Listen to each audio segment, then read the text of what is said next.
Welcome to the Generation Elevation podcast, a conscious, connected platform for those who are ready to manifest their dream life.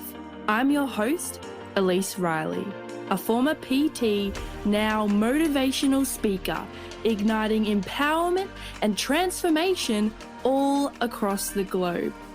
Here at Generation Elevation, we are committed to bringing you the most inspiring guests who will share their stories, wisdom, and advice to help you progress closer to living a life of your own terms.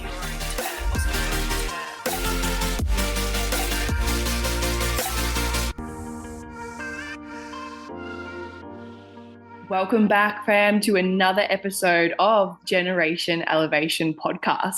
Today, I have a very special guest. I'm super excited to have this man on. He is a spiritual transformation teacher, an award-winning screenwriter, filmmaker, storyteller, comedian, and comedy writer.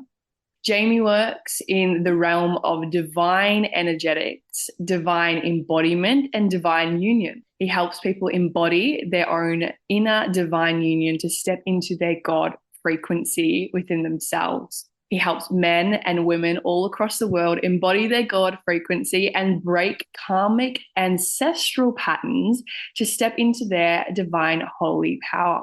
He lends his comedy talents to his teaching, combining a space of play, humor, and lightness to the sacred healing work he does with clients.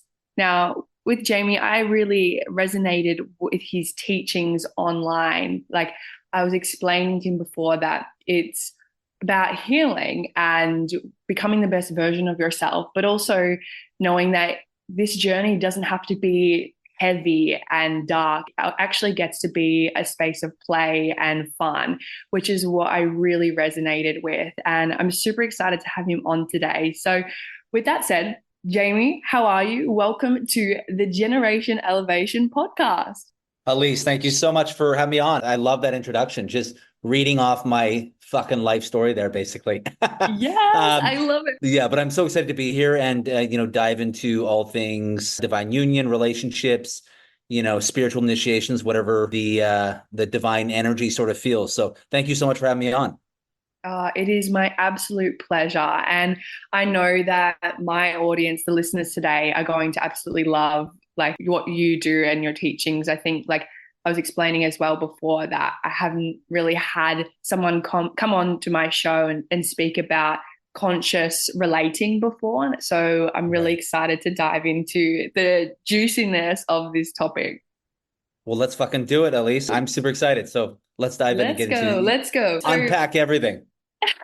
We love that. So with my audience that potentially have never heard of you before, I would love for you, Jamie, to share a little bit about yourself and how you've come to be this spiritual transformation teacher and how you've come to learn these teachings that we're going to go through today. Yeah. So, my journey to become a spiritual teacher has been one with a lot of, I guess, failures, a lot of learnings, a lot of curveballs by the universe, because it was not my intention to become a spiritual teacher. So I come from the background of being a comedy writer, kind of a comedian, screenwriter, filmmaker, and I was pursuing a career in comedy and film. And I was living in Toronto, Canada. I wanted to go down to Hollywood and LA. And then the spiritual awakening started happening. And they got deeper and they got deeper. Eventually, I got into the world of being a coach. And then I went through this massive initiation, which is a really, really pivotal sort of like watershed moment in my life when it was early 2021. And this is kind of the experience of my life that I always refer to. That was the thing that really brought me into, quote unquote, sort of my life's work or sort of my God mission or my God path. And early 2021, I was supposed to go see about a girl in Austin, Texas, this girl that I'd been messaging with, this girl we had kind of fallen for each other, digitally, kind of long distance. And I was supposed to go meet her in person. Ended up in the hospital with all these compressed discs in my back. Basically couldn't really walk for 7-8 months. I had crazy levels of nerve pain all through my body for 7-8 months, like horrific pain.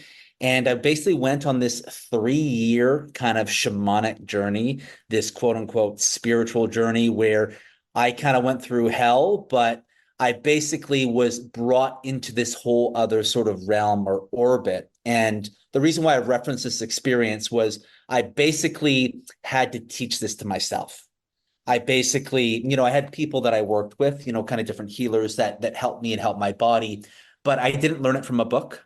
I didn't learn it from really having mentors. I basically had to learn it through my own body, the way that energy worked in the body. And through that kind of brought me to, now kind of the title of being a spiritual teacher and this work of divine energetics, divine embodiment.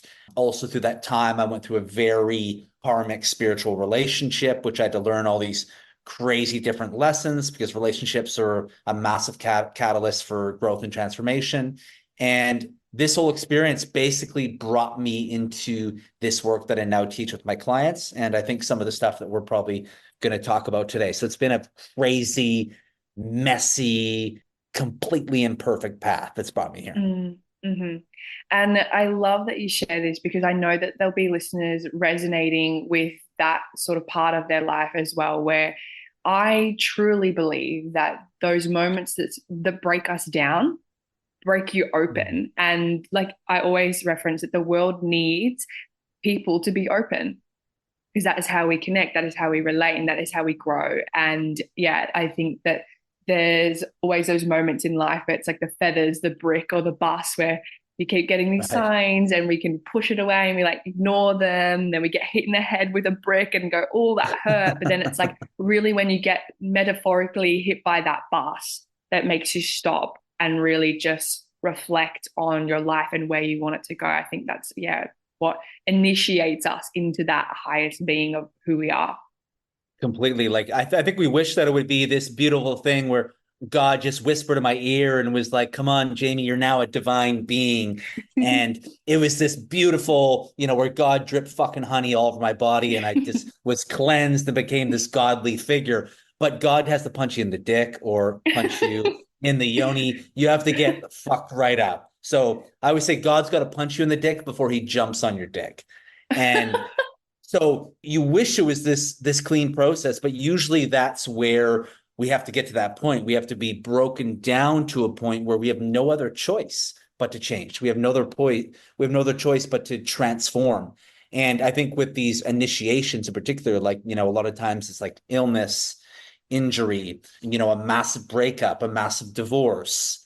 We go bankrupt. Like, unfortunately, it's often these really difficult life circumstances that force us where God and the divine or whatever you believe in is like, there's no choice but to change your life. And that's usually kind of the catalyst and the rite of passage we have to go through. Yeah, 100%. Oh, I love just how you worded that then. Like you have no choice but to change your life because where you are going, like you cannot bring the old self with you. And so Mhm. this ties in perfectly to my next question, which was I would love to hear your definition on what that divine or God frequency is to you. So for people that may have heard you just mention that a couple of times, like what does that specifically mean to you so that they have that deeper understanding as we go through today? Totally. So, when I refer to like a spiritual initiation, I basically, it's a complicated or complex thing to explain, but really what I mean is that just kind of source frequency or God-like energy is able to circulate in your body. And so what that means is you can actually hold godlike or source-like energy in your body and your nervous system, meaning you have the capacity to hold the energy, meaning, and your audience may or may not know about the chakra systems, the different energy centers in the body, but it's where basically all karma and trauma from every chakra and energy center has been healed and integrated enough to open the barriers for this God source-like energy to now move and circulate through the body. So it's basically energies coming in through our head or our crown, coming down our body, out our feet, and it's circulating back up. So we're kind of like a circuit, right? And that's basically we're at a place in our own embodiment, in a place of our own integration, where plainly put, it basically means that our ultimate power, which is some version of God or source like energy, is able to live through us without restriction, that we've actually given ourselves permission and allowance for our godlike source like power to live all the way through our body. And that's a lot of times where we're kind of moving back to a state of innocence, a state of purity, actually a place that's really childlike, that it's really bright, it's really light. And so this is really arrival or salvation, or, when we really arrive spiritually, it's the same thing as just allowing yourself to be fully in your power. And so that's kind of how I see it. Yeah, I love that. And so for the listeners, if they're going through a spiritual awakening right now and they're curious to this godlike frequency and getting to that state of vibration in their body to be able to hold that, they might also be thinking, like, why would I want to go and achieve that? Like, for what purpose would somebody want to experience this? Well, I think people want to do it because they want to get everything they possibly can out of this lifetime. And so the reason I think what happens is that our soul carries, this energy and this power, right? Our soul's been here so much longer than us, the frequency and the energy of our soul. And what happens is that our soul in this body, in this lifetime, we have like a mission or a purpose, that we're here to sort of unlock in this physical body, right? But in order to unlock the purpose of the soul, if we have a really ancient soul, really old soul, it means there's going to be a lot of past life, ancient sort of karma that is actually inhibiting or prohibiting the soul from rooting and grounding in the body so that mission can now be executed.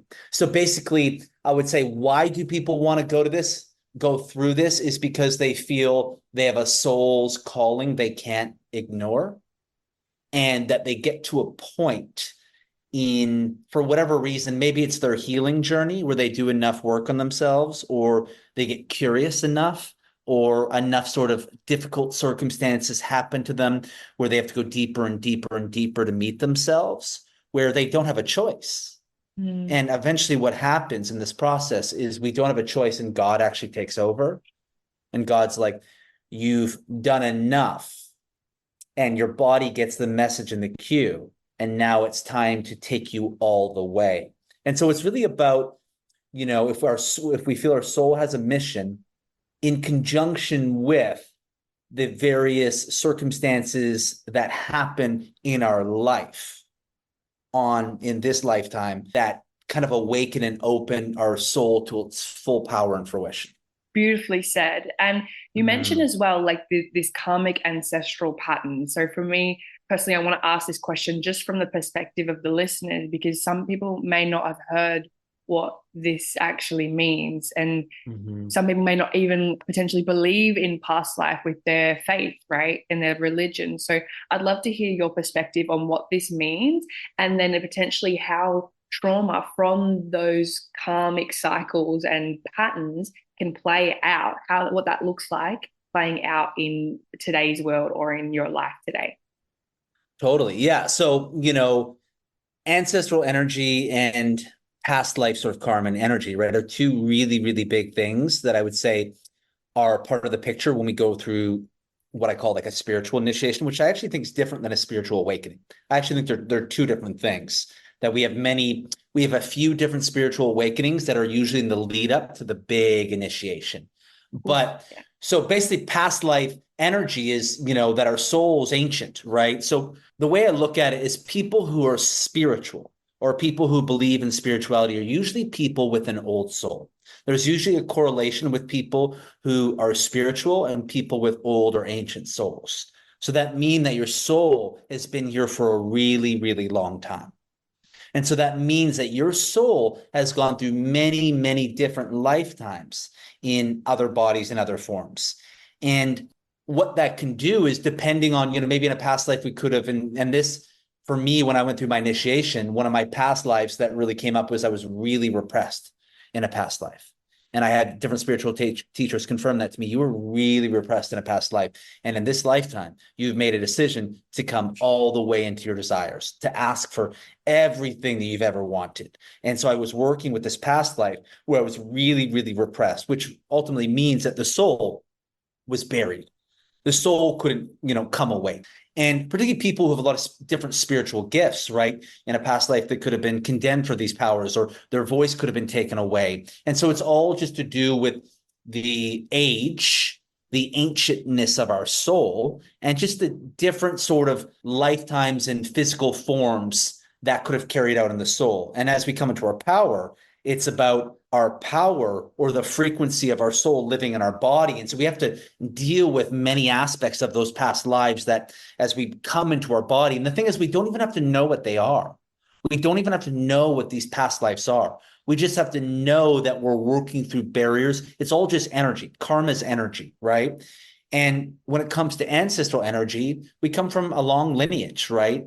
And our nervous system is going to be some sort of imprint of the ancestral nervous system. And in basic sociology, we want to stay as close to the ancestors as possible as part of survival.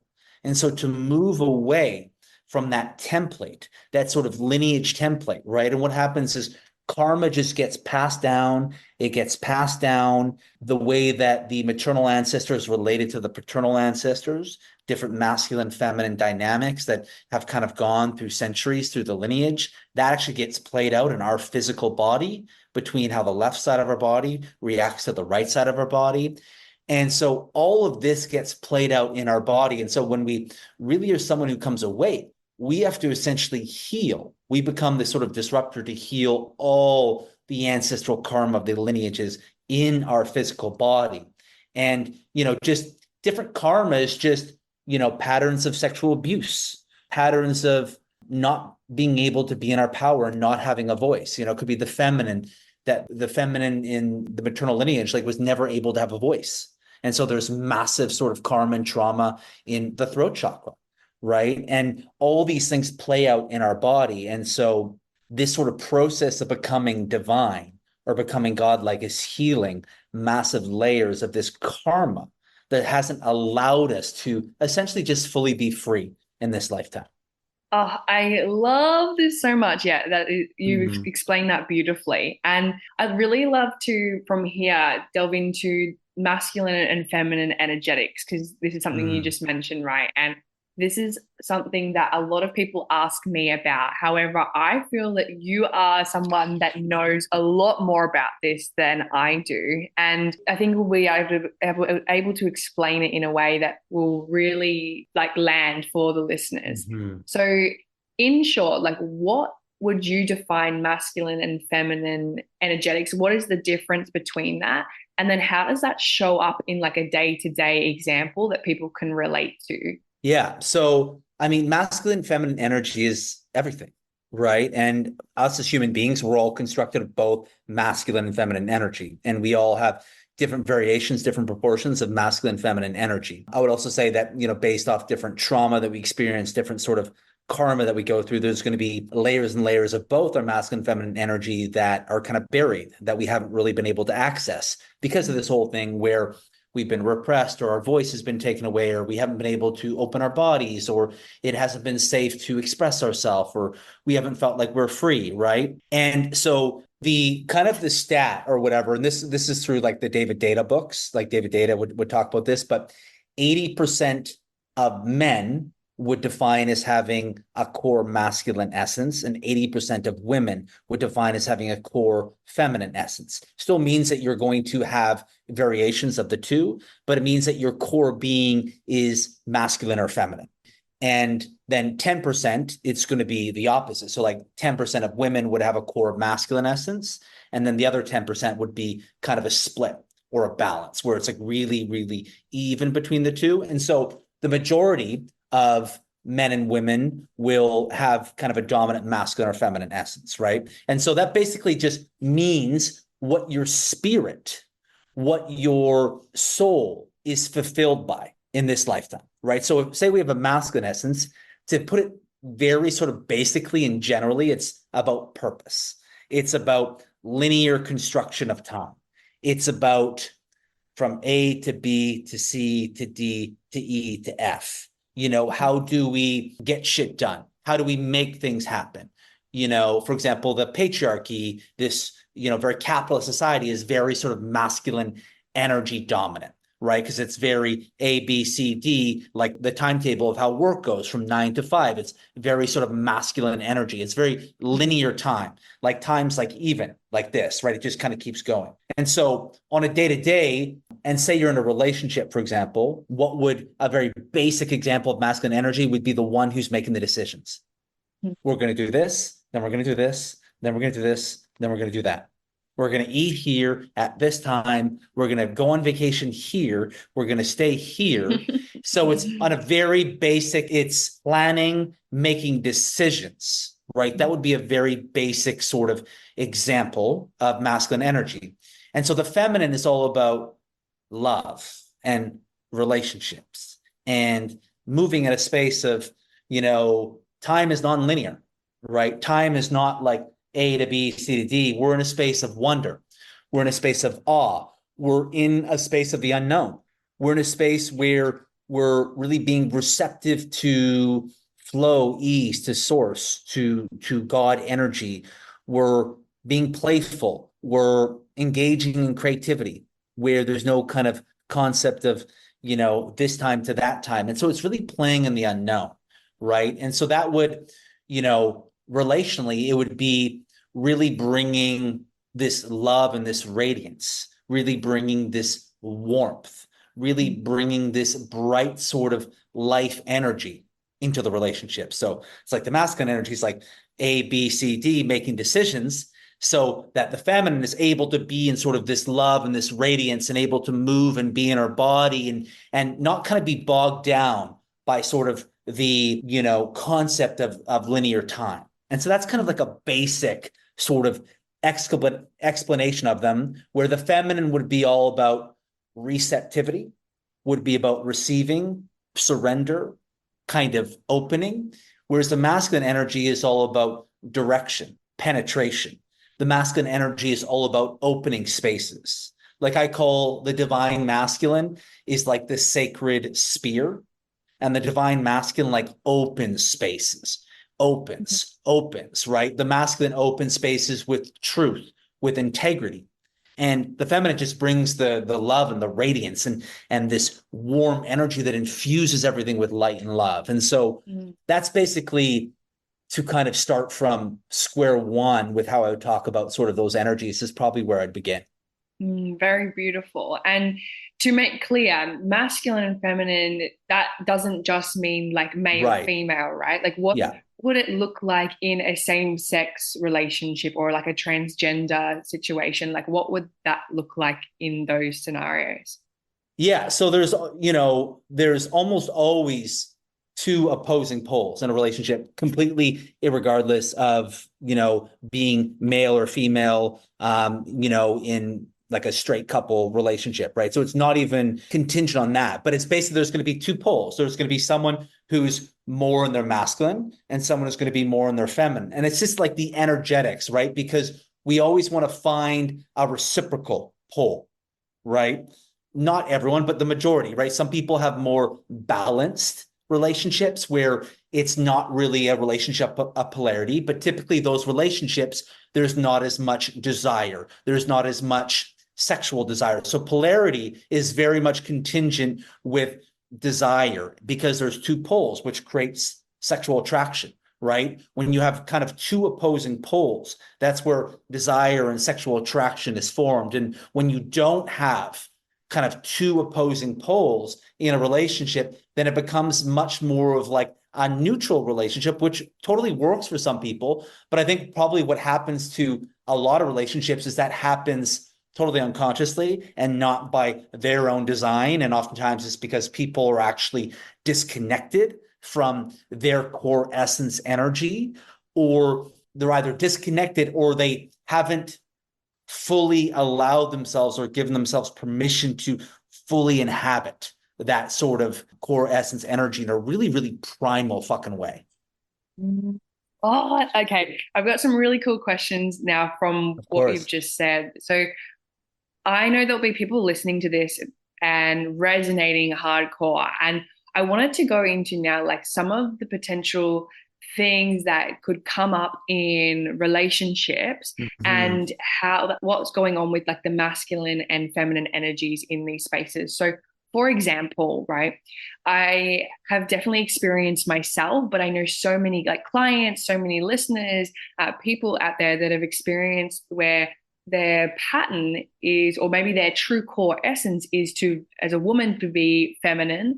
However, society, their programming has forced them to be Mm-hmm. masculine, and they've attracted a Mm-hmm. relationship where it's like the masculine woman and making all the decisions, and Mm-hmm. therefore the nice guy. So I'd really like to Right. go into that dynamic as well. Totally. So, say for example, in the example, it's a woman who at her core wants to be able to surrender and submit, be able to be in her feminine, be in her free-flowing feminine, really be connected to her yoni, really be connected to her womb. And she doesn't feel like she is. She's had to, put on sort of this masculine protection. She's had to become really hyper independent. And so there's going to be two things, right? It's basic thing. If you really want to get down to it, first off, there's going to be ancestral wounds that play into it. And I call this term ancestral polarity, which is basically the maternal ancestors connecting with the paternal ancestors and different sort of trauma between the genders in the lineage and what those actual relational dynamics have been like in the lineage. So if you want to go really deep, there's that.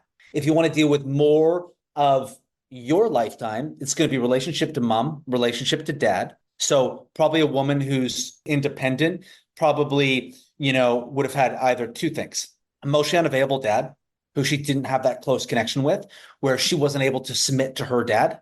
She Mm-hmm. wasn't able to trust her dad. So he was emotionally unavailable, or her dad was more in his feminine. So her dad wasn't a healthy example of safe masculine energy. So either he was too in his feminine or she felt disconnected to him, right? So she's not able to trust him, right? And also you have to bring into account, you have the example that mom would have said about around the feminine. So how is mom a healthy example of being in powerful feminine energy? Or is mom what you would call an overfunctioner? I mean, she doesn't listen to herself. She does way too much. She doesn't know how to receive. She gives, gives, gives. And she does that because she's actually afraid of receiving. So you have to look at the relationship to the parents. And so basically, a woman that's more in her masculine, that's operating in that way, is going to attract a man that's more in his feminine. Mm-hmm. A guy, because a nice guy is just a guy that's in his wounded feminine. That's what a nice guy is.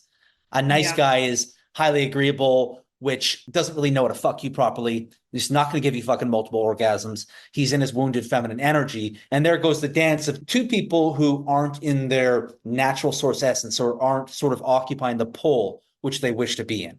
So now Mm. it becomes her own work to be, how do I actually deal with my trauma, deal with my karma, to now really, really get in my feminine? And what she ultimately has to learn how to do is she has to learn how to surrender to God. She has to learn how to surrender to source. Because if a woman can't surrender, I call it divine daddy submission.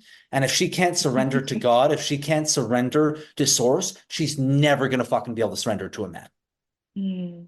Because what men are doing when they go into a relationship or when they're surveying the field is they're asking themselves one question: can my masculine energy win with her? And what they mean is there space for me to be the hero in this relationship? And so what happens with women who are a little bit more in their masculine, their default is to take control and do shit themselves. Like a very of the earth example, say a couple goes out to a restaurant. Say it's a couple, they've been together for a while, they go to a restaurant. And say the guy's more in his feminine, the woman's more in her masculine. The woman in her masculine, even though they're on a fucking date, her impulse or default is to probably be the one to talk to the front desk saying that we have a reservation at this time under that name. And the man, the guy who should be in his masculine, is probably in his feminine, can feel her impulse to wanting to take control. And it's two reasons. She doesn't trust the man she's in a relationship with. She doesn't trust his power, doesn't trust his leadership, but she also never trusted her dad. And she never dealt with the mistrust of her dad. So she's carried these wounds into that relationship. And that's why she attracted that partner to begin with. Mm. Oh, I love this. And so, what about like the opposite side of the spectrum? So, for example, maybe a man that is in more of like a wounded masculine state, and Mm-hmm. then a female who's in a wounded feminine. So it kind of plays out Yeah. in where the male could potentially be quite dominating, not regulating his emotions, and the female is in that people pleaser, self-sacrificing energy. Yeah. So, if you look at something like that, that would be an example of kind of like unconscious polarity, because these people are relating completely unconsciously, but they're both quite in their opposing poles, but in unhealthy ways. So the example of that would be like the alpha dude and sort of the damsel in distress. Sort of the woman who's looking, wants to be a trophy wife and is looking for a guy who makes all the money, can make all the decisions, can kind of do everything. And basically, that's another version of daddy boots, though, right? She probably grew up with daddy doing everything for her. And so now she expects that a man can just come in and do that. And then when a man's in sort of his alpha like that, basically what that means, and I say alpha, is that he's actually disconnected to his feminine energy. So unhealthy masculine energy, just very plainly put, is powerful masculine energy, like a lot of just like raw primal masculine energy without being washed through the poetry of the feminine. So he's not in his body. He's totally disconnected. So he doesn't have a good handle on his emotions. His anger is probably really explosive and really sort of dangerous. And so now what they do is they create another version of like an unconscious sort of coupling, but it's just a different version of it. That would be like, kind of the football player jock and the cheerleader chick who are totally unconscious, and she wants to be saved and he wants to feel like he's saving someone, right? And so another kind of version of the same unconscious but unconscious coupling, but just like a different end of it. Because I feel there'll be so many people listening to this right now, and I've heard lots of topics around like the idea of red flags and Right. be this desire and this sexual attraction to people who potentially are expressing clearly a lot of these red flags, but yet there's still this uh, magnetism to these types of people. So how would you explain that? Yeah, well, so if we think about relationships from our nervous system, right? So relationships is all about, okay, I'll start with this. Like, what's a really healthy relationship? You want to think of a really healthy nervous system. So what it actually is it's really grounded, calm, and peaceful, yet it's vibrant and it's colorful. It's full of desire and it's passionate, right? So, they say like healthy relationships are boring. I don't think that's true at all. I don't think that's true at all. I think just healthy relationships are stable and they're calm and you can trust them. They feel safe. There's a foundation. So if you look at what a healthy relationship is as a healthy nervous system, meaning that it's really secure and stable, but it's also fun and it's colorful, right? It's vibrant. It's alive, but we're really regulated, right? So the question is asking yourself, where's our nervous system as we go out into dating, as we go out into selecting, as we go into choosing? If we've never looked at our nervous system, we're totally dysregulated. How could we possibly be able to discern what a healthy relationship is? So now we're actually being attracted through our own sort of wounds and dysregulation. So now the process of learning to heal your nervous system, just learning to heal your nervous system, is healing your relational wounds and what you're attracted to, because you're learning to hold different frequencies in your body. So once you heal your nervous system, you can move out into the space and be like, ooh, like that doesn't feel good. You say you have a relationship to your anger. It's like that person's really on and off. Like, I don't like that. Like doesn't feel safe. I can't trust that. Right. It kind of kicks up some anxiety in your system and you're like, that doesn't feel good. Right. So a lot of time what happens is people just get really attracted to the anxiety, and people essentially just recreate the models that they grew up with. We recreate the models that we grew up with.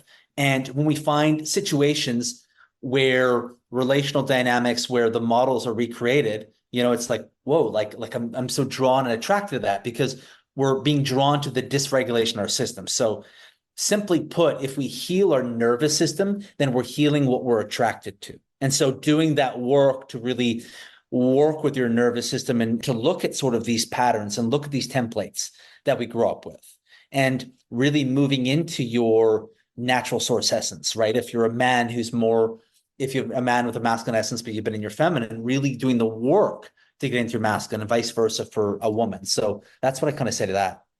Oh, yeah, perfectly said. Because literally, I've been in so many conversations where I've had women particularly come to me explaining that they've had so many relationships that have been very much like a roller coaster, an emotional roller coaster. Hmm. It's been up and down and Hmm. quite, in their words, toxic cycles, right? And Hmm. then they've gone and attracted someone that is quite stable, secure in themselves, and potentially are able to regulate their emotions a lot more than previous partners. So therefore, they're Hmm. feeling like, okay, well, where's the excitement? Where's the adrenaline? Where is the drama? And that's what I'm used to. Is this normal? Is this what I want? And it's like questioning, doubting the stability because they're so used to their Hmm. anxiety. Totally. Well, like I feel this isn't always the case, but I feel often when we're healing sort of these patterns, there's oftentimes can be an overcorrection that happens. You see it all the time where, say, a woman had a pattern of dating these really, full passion and desire, but really toxic men. So one overcorrection could be going to the really safe guy where they don't want to fuck his brains out, right? And it's really safe and secure and they kind of learn, but they're like, okay, well, maybe that's not quite it, right? Maybe that's not quite it. And so it's really about finding something in the middle of that. Because really, you want your relationship to feel calm, peaceful, but you want to fuck their brains out. Mm-hmm. And if you don't, then it's not the right relationship. That's really interesting. I'd really like to actually go into that a bit further because we've never really explored this topic of like sexual desire and having sex in my show before, which I think is really Mm-hmm. exciting because it's an important thing and it's important for our journey to becoming a better version of yourself. Like for Totally. my journey as well, I remember my first relationship, like I was so insecure in my body. I was very much in like a wounded feminine place, Mm-hmm. self-sacrificing, and never felt confident to really fuck anyone's brains out, really. And Yeah. so I had no sex drive, and it was not in my interest to explore that at all. And so therefore I attracted someone that mirrored that back to me as well. Totally. And then as my Totally. journey's gone on, like I've been able to like pleasure myself and learn Mm-hmm. my body, right? And so I know there'll be many people listening to this who are afraid to explore that part of themselves potentially because of past relationships. And so what would be your advice for helping someone get to that point where they feel so safe in their body that they can give themselves an orgasm or they can orgasm with their partner? Like, what if their partner is not sure how to give that to them? Like, what would be your advice for people that are experiencing this right now? Yeah. So, we have to be able to somatically, and this is the work I do in my practice too as well, but somatically, we have to be able to move into our hips. We have to be able to move into our pelvis. We have to be able to move into our womb, our cock, our pelvic floor. Mm-hmm. And that means, when sometimes we can be really numb in that area if we carry a lot of past trauma. We can be really disconnected. It can feel like literally it's like not part of our body, right? So it's really actually being able to just to do the really deep somatic trauma work. If we do come from a line of sexual abuse or we have experienced different sexual abuse or sexual shame or whatever, to do that work with a trusted practitioner outside of our relationship or, a somatic, sexual therapist, right, to be able to do this sort of work. And because being in our power for a woman's inhabiting your womb and having it radiate fucking light. Being in your power as a man is being in your cock and being able to, because that's where your full capacity to penetrate to open spaces comes from, right? And as you say, right, if you're not in that power when you're doing the selecting process, you're not really going to choose something or you're not really going to know how to discern through that. Right. And so when you can do that work, for example, for a woman, when she does her pleasure practice, that's a big way you can actually prepare for your man is by being able to hold his energy in your body through your pleasure practice. Mm-hmm. You can imagine the energy of what the divine masculine would feel like, that power. And when you're doing that pleasure practice, you're imagining his energy in your space. Now, what you're actually doing is you're manifesting your partner. You're creating that partner. And something that men could do, for example, this is women too, this is really big, but looking at the ways that we leak sexual energy, looking at the ways that our ego is involved in finding approval and validation from the opposite sex. So, for example, when men really look at their ego, the ways they find approval and validation from women, what they're doing is they're actually healing the feminine wound. And now what they're doing is they're not leaking sexual energy, but they're conserving it for themselves. And now that sexual energy begins to wash through their body, becomes a part of their mission. Now they've actually begin to magnetize the feminine. They begin to magnetize their partner. And when women realize the same, what we're actually doing is, and when women do that, they're healing their relationship to the masculine. They're realizing the ways that they leak their sexual energy to the masculine. And when they do that, they're actually distracting themselves from their power and what's really for them. And so we really, really have to heal, really clear what's in our womb, really go down into that somatic process of really doing that work so that we can really inhabit our sacral energy, which is our sexual energy, which is our creativity, which is our life force energy, that we can really inhabit that in a clean way. So we can really be in that power in a clean way. And then when we're in that space, when we're doing the choosing or discerning from that place, we're going to be, does this person, can they meet me here? Does it amplify that? And all you're going to do is you're going to choose someone who is able to meet you in that desire, who turns you on, but it also feels safe, right? And so I'm actually going to tie it up with this, right? This whole idea, I think we're talking about, you can't have everything in a relationship, right? Okay, it's going to be safe, but there's not going to be that much desire, or there's going to be desire, but it's going to be toxic. What that comes down to is what you've learned to embody in yourself. Because if it's safe for you to be in your wild pleasure, to be in your full embodiment of claiming all your own desires, you're not going to settle for anything less than everything in a relationship. So relationships completely become a mirror of what we've given permission to live inside of ourselves. Yeah, 100%. I love that. Beautiful. Mm-hmm. And so now I'm curious in regards to like the leaky energy topic. I wanted to give an example of what this looks like or what I've experienced so that I know listeners will be able to resonate with this and then maybe you can add on. I have definitely been around people. They're outwardly very like good looking and then they're very confident. They come at you with like this energy and there's just something about them that intuitively as a woman I can pick up on and just know that like there's something off. There's something off and I can't put my finger on it specifically. How I don't want to assume. However, I just know that this person is not for me, even though they're outwardly looking like everything that I would ever want, right? And I remember going on a date with this guy a while back and at the end of the evening, I was just like, okay, I'm going home. Like he asked if he could kiss me and I said no. I was like, no, I don't feel comfortable, but I'm just going to go home. It was a really lovely dinner. Like, thank you. We just went out for dinner and that was it. And I just felt like that this is just something, there's something not right. I don't know what it is. And then months later, I had his girlfriend message me and be like, did you guys go on a date? Like what happened? And I was like, oh my gosh, like my intuition fully picked up on this guy's leaky energy, right? And so I know that there'd be many people that could resonate with something similar of this. So I'd love to talk about like examples of what leaky energy looks like, and then also go into the topic of like cheating, what happens there energetically in relationships from like the cheater perspective and then the person that's being cheated on. What is your philosophy around that? Yeah, well, so, if you want to look at it coming from that example, right?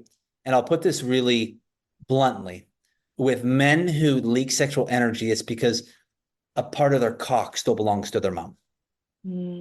They haven't fully claimed their cock for themselves.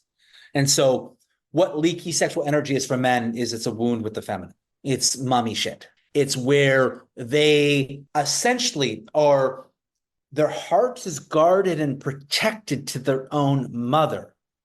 They haven't fully allowed their own mother from whatever situation into their own heart. So they go out into the world, dating and relating, looking for that approval validation, which is essentially the ego's trying to compensate because they can't fully receive the feminine.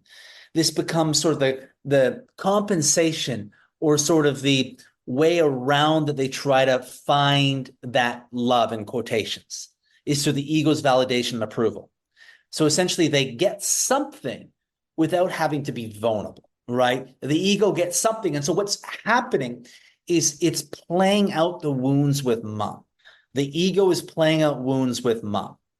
And so it's essentially whatever hasn't been dealt with mom is interfering in how he's relating to the women and feminine all around. Where he's trying to get something. He's hooking into them. He's trying to obtain something because deep down, he actually doesn't feel worthy. Deep down, his self-worth, his self-esteem has taken a big hit because there's something he longed for and he never received with his own mother. So his own heart's protected. And so what it means is that part of his cock still belongs to his mom. It means he's never fully opened his heart to merge with his sexual energy to heal himself. And so it becomes a way that he's recreating the wounds with his own mother. And it becomes through that avenue of leaking his energy. And as a feminine, you can't trust it because what you can feel is there's something more going on. It's not clean.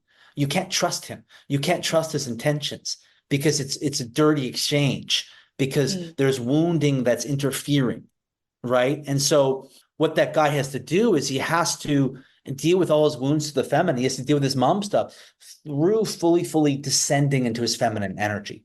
Then when he descends into his feminine energy, he can fully reclaim his own cock as his own. And he gets full energetic sort of ownership of his cock. It no longer belongs to his mom. And now when he merges that cock energy with his heart, and you're a woman, you're around it, you're like, oh, that feels clean. Like, ooh, like he's potent, he's powerful. And I don't feel like ego at play. I mean, he's got an ego. He's confident. He knows he's powerful, but the energy feels clean.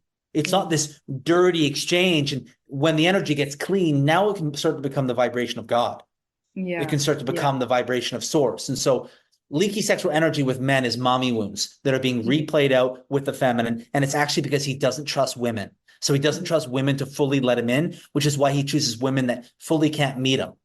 He can't fully bring a woman into his heart. Wow. And so what would that leaky energy look like from a female perspective? Yeah, so it'd be the same thing, but with masculine, that she can't actually hold masculine energy. She can't hold masculine energy in her body. So what it would look like with, say, a woman is very intoxicated and enthralled, like, whoo, like that energy feels powerful, it feels good, but it leads to her acting out of integrity. It could look like she's not ready for the masculine, but she kind of entertains it because it's so intoxicating. He's so powerful, right? Or it's a guy that she knows can't meet her. Basically, what it means is she doesn't have control of her sacral activations. Her sacral gets activated and it just carries on by itself, totally out of integrity. And what it basically means is that she can't hold powerful masculine energy in her body. And so the same thing is she's got to learn how to move more into her healthy masculine energy, her daddy wounds, her own masculine container and frame, so that she can really learn how to protect her own energy.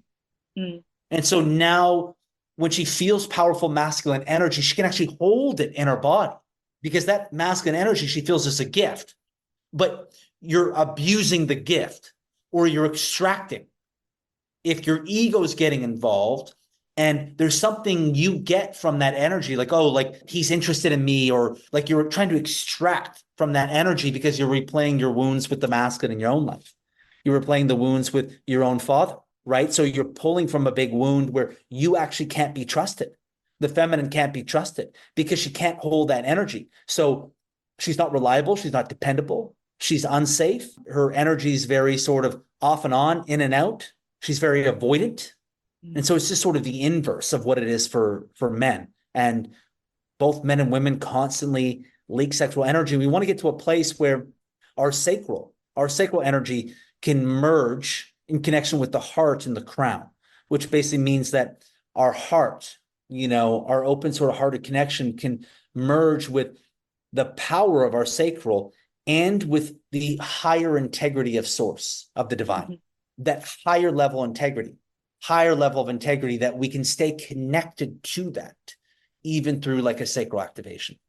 Yeah, I think when someone speaks their word or what they're going to do and then follows through on it, that I think is the most powerful, energetic, commitment. And that's what I really feel is a like divine union is the commitment is to go all in, to be fully committed to yourself, and also the relationship and the space that you're Mhm. holding with this person. And so this leaky energy topic, just to close the loop here, would that then be like the result of why people cheat or are not integral with their partners? 100% it could be like, for example, like let's use the archetype of, say, like a male sex addict. Like Mhm. that is the archetype of like a lot of male sex addicts, where major issues with mom, major issues with the feminine, right? And sex or pleasure became some sort of dopamine hit or a way to kind of deal and reconcile with that pain, with that wounding, in a way to kind of be close to the feminine, but in a way that is not invasive to like the wounds that they carry. And so that's where that ego and validation can be a huge thing for men, because they're addicted to that approval and validation.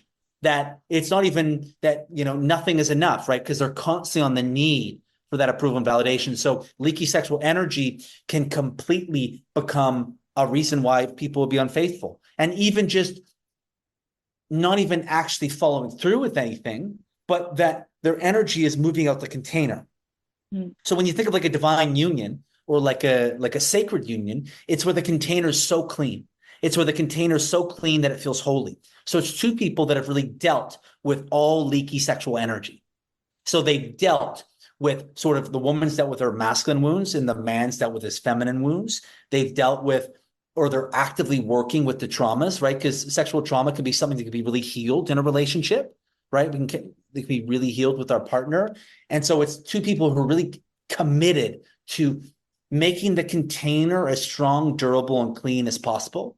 But 100% people who leak sexual energy are people that can compromise the container. And it doesn't even necessarily have to mean, physically or emotionally cheating, but it could just be energetically, right? And that's Mhm. something I think we fail to miss with infidelity or cheating. It's more so of like, where's your energy? And what's the energy that you move with? And do you move with an energy that is really, really fucking congruent with like being committed to this person? And sometimes people say they're with someone, you talk to them and you're like, energetically, you're not committed to that person. I can fucking Mhm. tell, Yeah. and that's because just they're out of alignment with themselves. That is so powerful. Oh, and so I guess to close that loop, like this could also apply to people that have been in relationships, right? And they're in one currently, and maybe it's felt leaky, and Mhm. they are still like they're wanting to commit and they're on this journey. What would be your advice for that person that potentially is wanting to improve what they've got going on? Maybe they've been together for a long time. It's feeling a bit stagnant. It's been leaky in the past. What would be your advice for someone to like either evolve this relationship or themselves within that space? Yeah. I mean, like step one would be like to have every fucking difficult conversation that you've been avoiding. Like have the conversations that are so difficult that by having them, they could break you up. Mm. Because if we think about it, like what is contingent with leaky sexual energy? Let's just kind of explore that. It's basically emotional avoidance is what's contingent with the leaky sexual energy. Mm. So if we actually are about fierce emotional intimacy and connection, that becomes the groundwork to create a container where, oh, like we're going to come into alignment. And so what's fueling the leaky sexual energy is probably both people in the relationship operating at some level of avoidance. So it might be one person's leaking energy, the other person knows it, but doesn't confront him and doesn't challenge him with that because she doesn't want to rock the boat. And so it's basically a relationship built on fear. And a relationship's either built on fear, or it's built on love. It's either built on one of those things, right? And so what happens is relationally is maybe one person's kind of energetically there, but two people become complicit in creating a container of fear. And so creating a container of love is all about truth, and it's all about bravery, and it's all about courage. And it's all about willing to lose the thing you love for truth. Wow. And how would you go about having those conversations? Like, what would be your script or something that the listeners can take away from this episode today if they're like, oh shit, he sees me. I need to go have this conversation with my partner. What is it that, how would you initiate these types of conversations with people? Yeah, I mean, like, I think a really, simple thing in a relationship is having like a weekly recap. Like, what went really well this week? What did we struggle with this week? Also, like, couples need to fucking be talking about sex constantly. And so asking yourself, like, do we talk about sex? The couples that are talking about sex all the time are the ones that are having the best sex. And so, really just kind of breaking that ice of, someone just saying, someone painting an image or a vision of the relationship they want to have with that person. Like, I love a relationship, but this is what I want to have with you, and kind of describing what that is, like painting that image, and then asking that person, like, is that something that you want to have with me too? And then you find kind of a point of collaboration, a point of connectivity to be like, do we want the both? If we both want the same thing, then we have a place to start. We're no longer adversaries. Now we're in a place of collaboration. We're trying to create something together. So really trying to, like, I think first, even just if you're at a point where you're so stagnant and you're not fucking even talking, it's just finding out even what both of you at present point in time actually wants, and to get really honest about that. Because if that point you both want really different things, then you're having a different conversation. Yeah, for sure, for sure.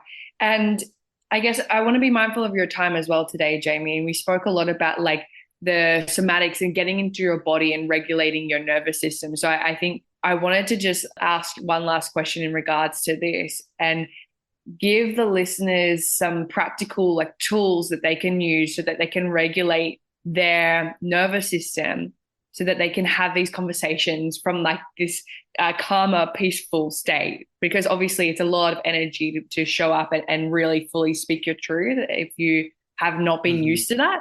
So, what are some practical tools or tips that you can give the listeners today to take home and use in their day to day life to regulate their nervous system? Well, first off, I'll just say if you're not used to having those conversations, you're probably going to be dysregulated when you have the conversation, and you're probably going to be nervous as fuck, and you're probably going to be sweating, and your voice is probably going to be cracking, and you're probably going to be terrified.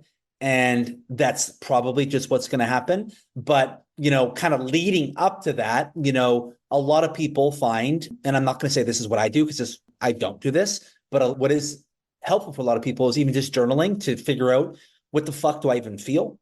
Right, which is kind of journaling helps to tap into the unconscious a little bit, just to write out in your journal and even just try to figure out where I'm coming from.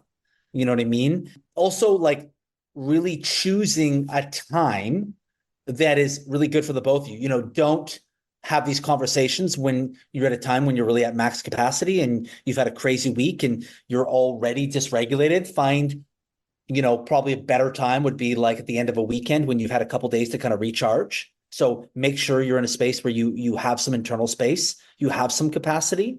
Even just some simple breathing techniques. This is what I always say to my clients is if you do a breath where, say, you inhale for 4 and you exhale for 8, so you double the exhale, that helps to activate the parasympathetic nervous system and helps you bring just into a calmer state. So that's something I always get my clients just to do at the beginning of a session. So that's a simple thing. Getting your feet in grass, things like that. But definitely doing it at a time when you've had a couple of days kind of going into it to kind of be in alignment with yourself, to be aligned with your thoughts, and just know that you're probably going to be scared. You're probably going to be terrified, and it doesn't fucking have to be perfect. It's going to be messy. And I think just like with intimacy, you have to allow it to be messy. You have to allow it just to be really, really messy. That's all we can do. And just know that there's going to be a little more freedom on the other side of that conversation. And also you're going to be able to access a little bit more of yourself. And who knows, like you may have that conversation, then you may fuck the shit out of each other because you're like, oh, I haven't felt this connected in so long. And he might bend you over against the couch and just give you the best fucking orgasm of your life. So, there's a lot of good that can come from it. Yeah, very, very beautiful like word. Like everything you've said today, I've resonated with. I know that the audience and listeners will resonate with this as well. And Jamie, I have one last question for you today. And Mhm. before I do ask this, where can my audience, where can they find you? If they want to work with you, if they want to learn more about this, your stuff and your work, like where can they find you? Yeah, so I'll just tell people just go to my Instagram, which I guess you may or may not include in the show notes. Yeah, we'll link it I guess, definitely. yeah, if you are going to include it, then I won't bother saying what it is, but they can find my Instagram in the show notes, and that's the only place I'll tell people for today of where to go find me. All right, easy. Yeah, we'll pop that in the show notes. And so Sweet. that last question that I was going to ask is I also just, it doesn't have to relate to what we've said today. It is just a completely channeled message to you. And the first answer that comes to you when I ask for the listeners right now and tuning into the collective energy of the world and what's going on at this specific moment, what is it do you really feel that they need to hear right now? Hmm. Well, I'm just going to speak to kind of what we were talking about in this episode, because that's exactly what first came into my space. And it relates to kind of what's going in the world. What I genuinely believe is that not what's going to heal the world, because that's like a pretty fucking grandiose thing, but sacred union and these divine union relationships, I feel we're coming into a space that are at the cutting edge of the relational blueprint. And that basically goes back to what I said at the beginning, is people that have inhabited their godlike frequency, their own sort of authority, their own power, their own sovereignty within themselves, and they find someone else that's inhabited the same and they come together. You create two whole beings just amplify, right? And they unlock different portals in the universe. And these are two people who do the masculine sort of feminine dance where they're in their desired source essence. And when they come together, they really do create ripples of healing in the collective. And the relationships become this holy sort of godlike energy. And these types of relationships really create these ripples of healing that transform. And I feel this is the type of relational blueprint that we're stepping into. And anyone can create this as long as they do the work and they look at themselves and they just face all their pain and fear. And I know that's easier said than done, but if you begin to look at all your fear and pain and kind of open that door, then you find freedom in yourself. And then you can eventually find freedom with someone else who can kind of go on that journey with you. But I really believe this new blueprint of sacred union, divine union relationships are at the cutting edge of the relational blueprint right now, and are really going to create massive ripples of healing in the collective. Perfect. Thank you so much for coming on my show today, Jamie. It's been an absolute pleasure and magical experience having you on. So thank you. Well, thank you, Elise, so much for having me on. It's been an absolute pleasure. And thank you for listening, everybody. Thank you for being a part of the Generation Elevation community. If you enjoyed today's episode, make sure to leave a 5-star rating, written review, share, and tag me on Instagram at elise.riley. Until next time, keep loving, keep learning, and keep rising.